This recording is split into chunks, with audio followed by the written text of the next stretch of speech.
আসসালামু আলাইকুম প্রিয় শিক্ষার্থীরা, আশা করি তোমরা অনেক ভালো আছো।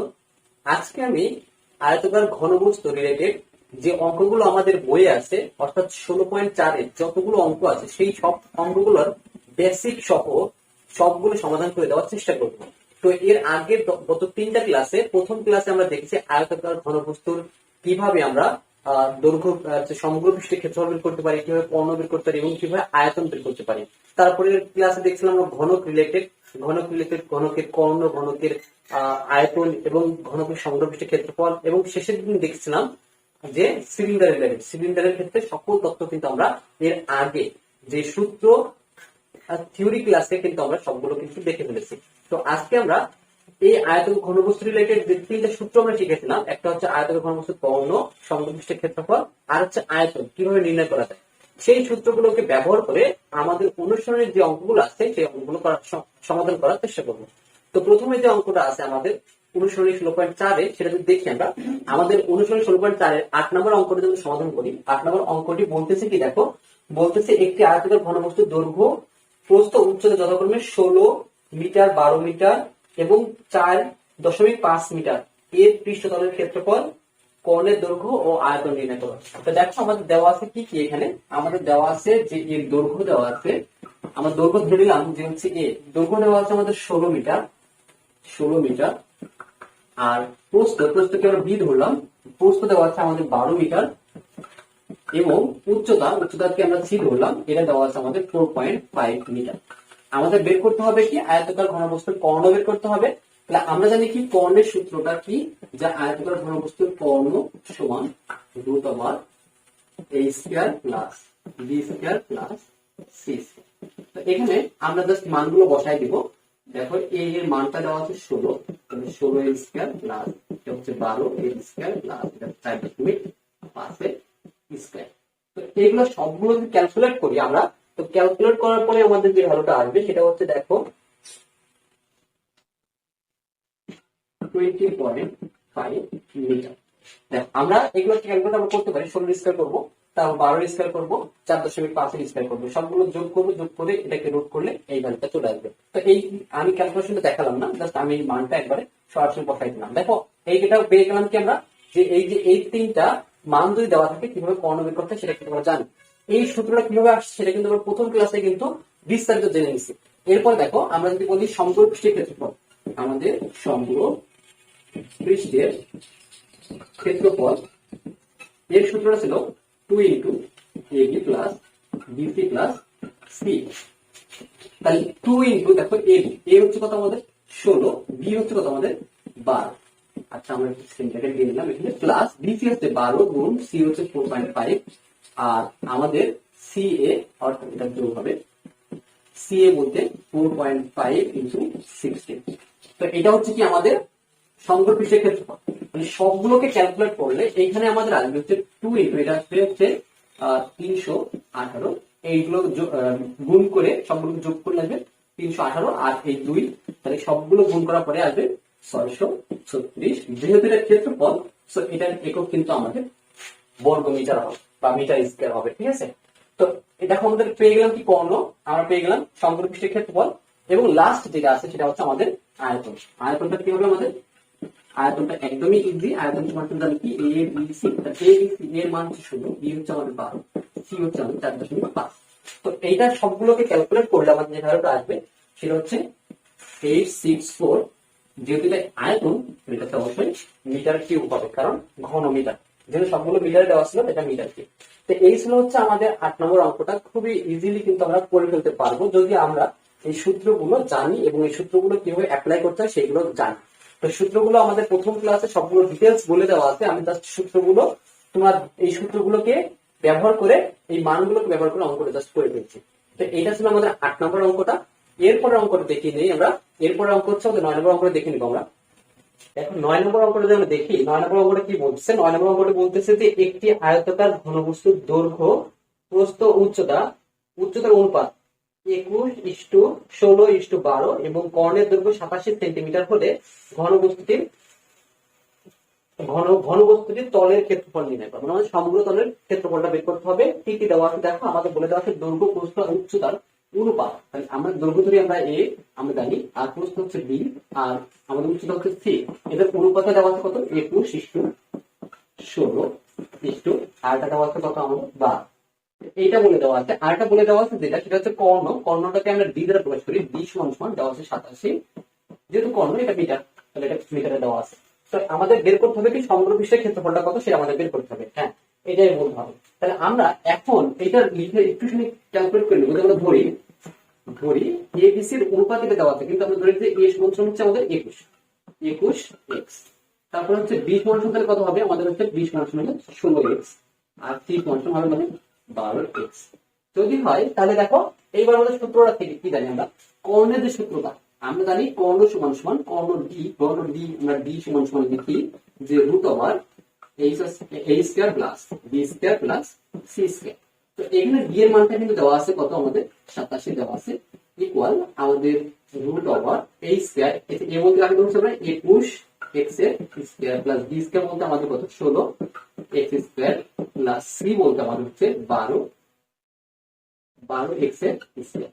তো এইবার আমরা এই রুটটাকে উভয় দিকে যদি বর্গ করে দিই, তাহলে আমাদের দেখো এটা লেখা যাবে 87 স্কয়ার, 21 স্কয়ার করলে আসবে হচ্ছে 441, আর এক্স স্কয়ার প্লাস এটা হচ্ছে 216 স্কয়ার করলে হচ্ছে 256 এক্স স্কয়ার প্লাস 12 স্কয়ার করলে হচ্ছে 144 এক্স স্কয়ার।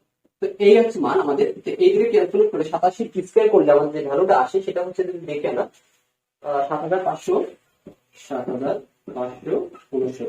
আর এগুলো সবগুলো যোগ করলে ভ্যালুটা আসবে 841 এক্স স্কয়ার। তো শুধুমাত্র আমাদের এক্স স্কয়ার ভ্যালুটা এইটা ভাগ এটা 7569 ভাগ 841, এইটা আসতে হচ্ছে আমাদের 9। তো 9 যদি আসে তাহলে অতএব এক্স এর ভ্যালুটা কত, এক্স স্কয়ার ভ্যালু যদি 9 হয়, এক্স এর ভ্যালুটা আসবে আমাদের 3। তাহলে এক্স এর ভ্যালুটা যদি আমরা পেয়ে যাই 3, তাহলে এখন আমাদের কাজ হচ্ছে কি, যে সূত্র মতে আমরা জানি সমগ্র তলের ক্ষেত্রফল হচ্ছে সমান 2 into AB plus BC plus CA. তো এখানে মানগুলো বসাই দিব 2। আচ্ছা এ হচ্ছে কত আমাদের 21 এক্স। আচ্ছা 21 সাথে এক্স আছে, তাহলে এক্স এর গুণ হয়ে যাবে না, এটা আমাদের দেখো 3 গুণ, মানে এখানে এক্স এর মান হচ্ছে 3, তাহলে 3 সাথে 3 গুণ করলে 3 কে 3 আর 3 গুণ 6 63, এটা 3 দিয়ে গুণ করি, 3 দিয়ে গুণ 3 6 18 8, তাহলে হচ্ছে 1, 3 হচ্ছে 3 আর 1 4, আর এটা হচ্ছে আমাদের 3 12 36। তো এই ভ্যালুগুলো আমরা সরাসরি বসাই দিতে পারি এখানে, যে এটা হচ্ছে 63 গুণ এ বি, যেহেতু এ বির সাথে বি হচ্ছে 48, এটা আমরা সেকেন্ড ব্র্যাকেটে দিয়ে দিলাম, আর প্লাস তারপর হচ্ছে আমাদের এই যে বিসি এর ভ্যালুটা কত, বিসি হচ্ছে আমাদের 48 আর সি হচ্ছে আমাদের 36, আর সি হচ্ছে এটা যোগ, সি হচ্ছে 36 গুণ আমাদের হচ্ছে 63। তো এই ছিল আমাদের 28 প্লাস বিসি প্লাস সি। তো এই সবগুলো ক্যালকুলেট করার পরে যে ভ্যালুটা আসবে সেটা হচ্ছে আমাদের অ্যান্সার, সেটা হচ্ছে আমাদের কত, আমাদের হচ্ছে 14040, আর যেহেতুটা আমাদের হচ্ছে ক্ষেত্রফলের এককটা অবশ্যই কি হবে, মিটার স্কয়ার হবে। আর যে সবগুলো ভ্যালু দেওয়া আছে সেন্টিমিটারে, তাহলে অবশ্যই এগুলো আসবে কি বর্গ সেন্টিমিটার,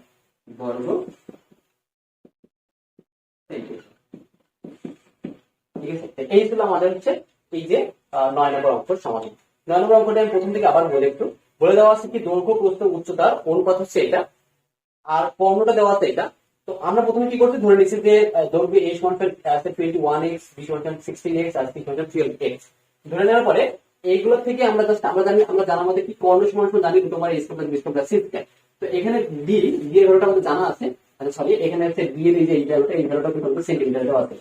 তো এই যে এই ভ্যালুটা আমরা এখানে বসাই দিলাম, সবকিছু ক্যালকুলেট করার পরে আমাদের এখানে x এর মানটা বের করলাম, x এর মান আসলে 3, x এর মান 3 হয়, তাহলে অ্যাকচুয়াল a কত, a হচ্ছে 63, b হচ্ছে 48, আর c হচ্ছে আমাদের 36। তো এগুলোকে ব্যবহার করে আমরা সমগ্র পৃষ্ঠের ক্ষেত্রফল সূত্র 28 প্লাস bc প্লাস c এর মান বসাইলে ক্যালকুলেট করে কিন্তু আমরা খুব সহজে কিন্তু অ্যানসারটা পেয়ে গেলাম। তো এই ছিল আমাদের 9 নম্বর অঙ্কটি।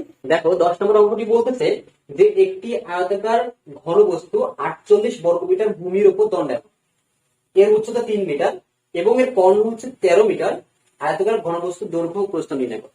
তাহলে প্রথমে বলে দেওয়া আছে যে আয়তাকার ঘনবস্তুর যে ক্ষেত্রফল, সেই ক্ষেত্রফলটা দেওয়া আছে আমাদের 48 বর্গমিটার ক্ষেত্রের উপর একটি আয়তকার ঘনবস্তু দণ্ডায়মান, যার উচ্চতা দেওয়া আছে আমাদের, উচ্চতাকে আমরা সি ধরি, সি হচ্ছে 3 মিটার দেওয়া আছে, আর হচ্ছে আমাদের কর্ণ ডি সমান আমাদের দেওয়া আছে এখানে যে হচ্ছে 13 মিটার, 13 মিটার। আর এইটা 48 মিটার স্কয়ার, এটা হচ্ছে আয়তকার যে ঘনবস্তু তার ভূমির ক্ষেত্রফল। তাহলে আমরা জানি কি আয়তকার ক্ষেত্রফলের ভূমির ক্ষেত্রফলটা কিভাবে আসে, দৈর্ঘ্য গুণ প্রস্থ করে। তাহলে দৈর্ঘ্য যদি আমরা ধরি, যে দৈর্ঘ্য আমরা নরমালি আমরা জানি দৈর্ঘ্যকে আমরা এ ধরি আর প্রস্থকে আমরা বি ধরি। তাহলে আমাদের আলটিমেট কি এ বি এর ভ্যালুটা কিন্তু দেওয়া আছে কত, 48 বর্গ মিটার। মানে আমাদের যে আয়তকার ঘনবস্তু সেটা 3টা তল দ্বারা গঠিত, একটা হচ্ছে কি দৈর্ঘ্য, প্রস্থ, উচ্চতা। তো যেহেতু ক্ষেত্রফল বা 2টা তল দ্বারা আছে আমাদের কিন্তু তৈরি হয়। তার 2টা তল কি কি, এটা দৈর্ঘ্যটা প্রস্থ, দৈর্ঘ্য প্রস্থের গুণফল দেওয়া আছে 48, আর উচ্চতা দেওয়া আছে 3, আর হচ্ছে আমাদের যে কর্ণ সেটা 13 দেওয়া আছে। তাহলে বলছে কি যে দৈর্ঘ্য কত প্রস্থ কত সেটা আলাদা আলাদা করে বের করতে হবে। তো আমাদের বের করতে হবে এ কত আর হচ্ছে কত বি কত সেটা আমাদের বের করতে হবে। তা এর বের করার জন্য আমরা প্রথমে যে কাজটা করবো সেটা হচ্ছে দেখো যে এখানে সি এর মান দেওয়া আছে, বি এর মান দেওয়া আছে। তো আমরা প্রথমে একটা কাজ করি, আমরা জানি আয়তকার ঘনবস্তুর কর্ণের সূত্র হচ্ছে কি ডি সমান সমান root over a square plus B square plus C square. তো এখানে আমরা যদি ভ্যালুটা বসাই, ডি এর ভ্যালুটা হচ্ছে আমাদের কত 13 ইকুয়াল রুট ওভার, দেখো আমরা এ স্কয়ার রেখে দিলাম, বি স্কয়ার রেখে দিলাম, আর সি স্কয়ার ভ্যালু দেওয়া আছে, সি হচ্ছে কত আমাদের 3 এর স্কয়ার করলে কত 9, এবারে 9 লিখে দিলাম। তো এবার উভয় দিকে বর্গ করলে এটা হচ্ছে আমাদের 1 6 9, কারণ 13 স্কয়ার করলে 169 হয়, আর এদিকে স্কয়ারটা কাটা চলে যায়, রুট চলে যায় কাটা, তাহলে আমাদের থাকে a square plus b square plus 9। তাহলে অতএব আমরা কিন্তু a স্কয়ার প্লাস b স্কয়ারের ভ্যালুটা কিন্তু এখানে বের করতে পারি, যে এইটা হচ্ছে দেখো a স্কয়ার প্লাস b স্কয়ারটা এদিকে রাখো, 9 কে এদিকে নিয়ে আসলে কি মাইনাস হয়ে যাবে। তাহলে আলটিমেট 169 থেকে 9 বাদ দিলে কি 160 থাকে। তাহলে আমাদের কি a square plus b square সমান বলতে পারি 160। তো এইটাকে আমরা ধরে যে 1 নম্বর ইকুয়েশনে রাখতে পারি। এখন পর্যন্ত কি করলাম, আমরা যেসব মানগুলো দেওয়া আছে সেসব মানগুলো থেকে আমরা জাস্ট কর্ণের সূত্রটা থেকে এখানে a square plus b square মানটা বের করে নিলাম। দেখো এইবার আমরা ডিফারেন্সের সূত্রটা আমরা জানি কি, যে আমাদের a প্লাস b হোল স্কয়ারের সূত্র সেটা আমরা জানি। দেখো আমরা জানি যে a plus b whole square সমান a square plus b square plus 2ab, এই সূত্রটা কিন্তু আমরা জানি বীজগণিত থেকে। তো এখানে দেখো এই ভ্যালুটা কিন্তু তুমি জানো, এই ভ্যালুটা কিন্তু এখানে বের করে নিলে যে 160 যোগ 2 ইনটু ab এর ভ্যালুটা কিন্তু তোমার জানা আছে, সেটা হলো 48, এটা কিন্তু 48 এখানে লিখতে পারো। তাহলে এখানে ক্যালকুলেট করলে আলটিমেট যে মানটা আছে এটা হচ্ছে 160 যোগ 8 দুগুণে 16, 6 হাতে থেকে হচ্ছে 1, এটা আছে 96, টোটালটা যদি যোগ করি আমরা সেটা আসবে 256। এটা কার ভ্যালু আমরা পেলাম হচ্ছে a plus b whole square. তাহলে শুধুমাত্র যদি a প্লাস b এর ভ্যালু বের করতে চাই তাহলে এই স্কয়ার ওদিকে গেলে রুট হয়ে যাবে, রুট হয়ে গেলে এখানে ভ্যালুটা আসবে কত 256 কে রুট করলে আমাদের আসবে হচ্ছে 16। তাহলে এটা a প্লাস b এর মানটা পেলাম কত আমরা 16। এটাকে আমরা 2 নম্বর ইকুয়েশনে রেখেছিলাম যে a প্লাস b এর মানটা পেয়ে গেলাম। এইবার আমরা চেষ্টা করবো যে দেখো আর আবার কি আমরা এটাও জানি যে আমরা জানি যে a minus b whole square সমান কি a square plus b square minus 2ab। তাহলে দেখো এখানে a square plus b square মানটা তুমি জানো, সেটা হচ্ছে কত a square plus b square মান হচ্ছে 160, 160 লিখলাম আমরা এখানে, আর হচ্ছে মাইনাস 2 ইনটু ab কত আমাদের 48, তাহলে 48। তো এখানে ক্যালকুলেট 160 বিয়োগ এটা হচ্ছে আমাদের কত 96, তাহলে বিয়োগ করলে আমাদের যেটা আছে সেটা হচ্ছে 4, সাথে থাকে হচ্ছে তাহলে হচ্ছে আমাদের দেখো হাতে 10, এখানে 10 64, তাহলে a minus b a whole square মান 64। তাহলে a মাইনাস b ভ্যালুটা কত, a মাইনাস b ভ্যালুটা হচ্ছে কত 64 কে যদি আমরা রুট করি তাহলে 8 টা 64, তাহলে 8, তাহলে এটা 3 নাম্বার ইকুয়েশন দিলাম। তাহলে আমাদের a প্লাস b ভ্যালু কত হলো 16, a মাইনাস b ভ্যালু কত আসছে 8। তাহলে এখন এই 2 আর 3 নাম্বার সমীকরণ যদি আমরা জাস্ট অপনয়ন পদ্ধতিতে সমাধান করি তাহলে কিন্তু আমরা a আর a প্লাস a আর b এর মান বের করতে পারবো। দেখো আমরা 2 আর 3 যোগ করে পাই, 2 আর 3 যোগ করে কি হবে দেখো এখান থেকে আমাদের a আর a যোগ হয়ে 2a হবে, আর এইদিকে কিন্তু দেখো a b, এই যে b প্লাস b আর মাইনাস b কিন্তু কাটাকাটি চলে যাবে, b কিন্তু থাকবে না, আর এই পাশে গুলো যোগ হবে 16 আর হচ্ছে আমাদের কত 8। তাহলে 8 আর 16 যোগ করলে আমাদের হচ্ছে 8 হচ্ছে 14 4, হাত থেকে হচ্ছে 1 2 24। তাহলে এখানে শুধু a এর ভ্যালুটা কত 2 দিয়ে ভাগ করলে এটা আসবে 12। দেখো তুমি যদি a এর ভ্যালুটা জানো তাহলে তুমি b এর ভ্যালুটা খুব সহজে বের করতে পারবা। a একটা হচ্ছে আমাদের অ্যানসার, যেটা দৈর্ঘ্যটা হচ্ছে 12 এবং প্রস্থটা কি হবে দেখো আমরা ইচ্ছা করলে এখান থেকে দুইটা বিয়োগ করতে পারি, দুইটা এই সমীকরণ 2 বিয়োগ 3 করে পাই, করে কি আসে দেখো এই এখানে বাদ যাবে কি আমাদের a আর a, এখানে কিন্তু বিয়োগ হয়ে যাবে, মানে আমি দেখাই আলটিমেট a প্লাস b সমান সমান দেওয়া আছে আমাদের কত 16 আর a মাইনাস বি সমান সমান 8। তাহলে এখানে যদি বিয়োগ করি এটা বিয়োগ হয়ে যাবে, এটা যোগ হয়ে যাবে, এটা কিন্তু বিয়োগ। তাহলে এটা কাটবো, এটা হচ্ছে 2b ইকুয়াল এটা কিন্তু a। তাহলে b সমান সমান কত আমাদের 4।